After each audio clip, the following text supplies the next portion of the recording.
14억 명, 상상도 잘 안 되는 숫자인데요. 그런데 이 14억 명이 넘는 사람들이 딱 두 나라에만 살고 있습니다. 바로 중국과 인도죠. 심지어 이 두 나라 인구를 합치면 약 30억 명, 지구 인구의 약 3분의 1이 됩니다. 지구에 사는 사람 셋 중 한 명이 중국인이나 인도인인 셈이죠. 이 두 나라를 인구 공장이라고도 부르기도 하는데요. 왜 이 두 나라는 이렇게까지 인구가 많아진 걸까요? 더 흥미로운 점은 두 나라 모두가 모두 자녀 수를 줄이려는 정책을 시행했는데도 인구 성장이 멈추지 않았다는 사실입니다. 이렇게 막대한 인구는 과연 두 나라의 축복이 될까요? 아니면 무거운 짐일까요? 그리고 도대체 인구의 힘은 이들을 어떻게 세계 무대의 강자로 만들었을까요? 사실 인구가 많으면 장점도 있지만 단점도 뚜렷하게 나타나게 되는데요. 현재 중국과 인도는 거대한 인구를 바탕으로 강력한 존재감을 발휘하며 세계 무대에서 독보적인 활약을 펼치고 있습니다. 먼저 중국을 떠올려 봅시다. 중국은 오랫동안 값싼 노동력을 바탕으로 세계의 공장으로 자리 잡았습니다. 스마트폰, 옷, 가전제품 등 우리가 일상에서 쓰는 물건 중 상당수가 중국에서 생산되고 있죠. 그 덕분에 중국은 빠르게 경제 대국으로 성장할 수 있었어요. 한편 인도는 조금 다른 방식으로 인구의 힘을 활용했어요.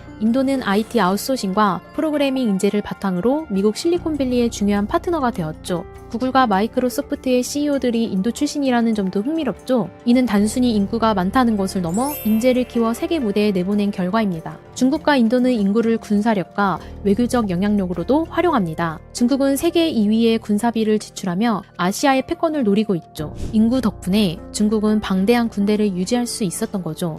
인도 역시 뒤처지지 않습니다. 세계 3위의 군사력을 자랑하는 인도는 파키스탄과의 국경 분쟁을 비롯해 여러 지역에서 군사적 영향력을 키우고 있어요. 인구가 많은 덕분에 군대를 쉽게 확장할 수 있는 것도 인도의 강점 중 하나죠. 하지만 인구가 많다고 좋은 점만 있는 것은 아닙니다. 중국과 인도는 거대한 인구로 경제 성장을 이루었지만 동시에 심각한 자원 고갈과 환경 문제에도 직면해 있습니다. 두 나라 모두 급속한 산업화로 인해 대기 오염이 심각해졌고 특히 물과 식량 부족은 큰 사회적 문제로 떠오르고 있습니다. 또한 일자리 경쟁이 치열해지면서 청년 실업이 커다란 사회적 불안 요인이 되고 있습니다. 두 나라 모두 교육과 의료 인프라가 인구 증가 속도를 따라가지 못하면서 계층 간 불평등도 심화되고 있죠. 그렇다면 만약 중국과 인도의 인구를 모두 한 곳에 모아 도시를 만든다면 어떻게 될까요? 이론상 이 도시는 하루에 10억 끼니를 해결해야 하고 매일 300만 톤의 쓰레기를 처리해야 할 것입니다. 서울조차도 인구 밀집에 따른 교통 혼잡과 주택 문제를 겪고 있는데 28억 명이 모여 산다면 물과 전기 같은 필수 자원도 순식간에 고갈될 것인데요. 이 정도 규모에서는 도시 운영이 지금 우리가 상상하는 수준의 인프라로는 불가능해집니다. 그렇다면 왜 중국과 인도의 인구는 이렇게 많아진 걸까요?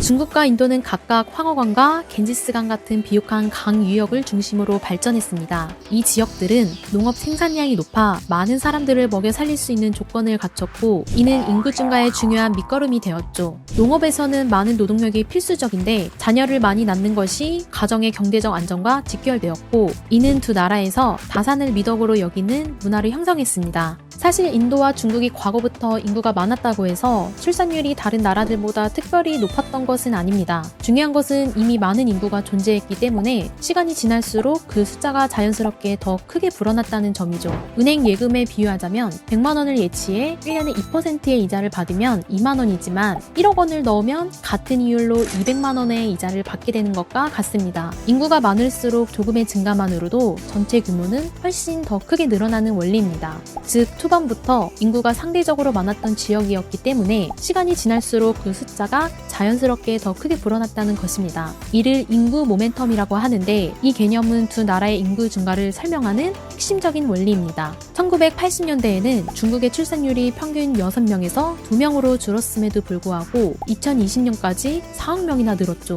이렇게 해서 중국과 인도는 각각 극단적인 인구 억제 정책을 시행했음에도 불구하고 인구 성장은 쉽게 멈추지 않았던 거죠. 또한 당시 인도는 의료 환경이 열악하여 유아 사망률이 매우 높았는데 1950년대 인도에서는 아이를 5명 낳아도 2명 정도만 살아남는 경우가 흔했으며 유아 사망률이 세계 평균보다 높았습니다. 그렇기 때문에 자녀는 많을수록 좋다라는 생각이 당연시 되었죠. 한편 중국에서는 한때 인구를 줄이기 위해 2자녀 이상은 벌금이라는 극단적 정책까지 시행했는데 이 정책에도 불구하고 두 나라는 인구 증가를 멈출 수 없었습니다. 이 역시 앞서 설명한 인구 모멘텀 때문입니다.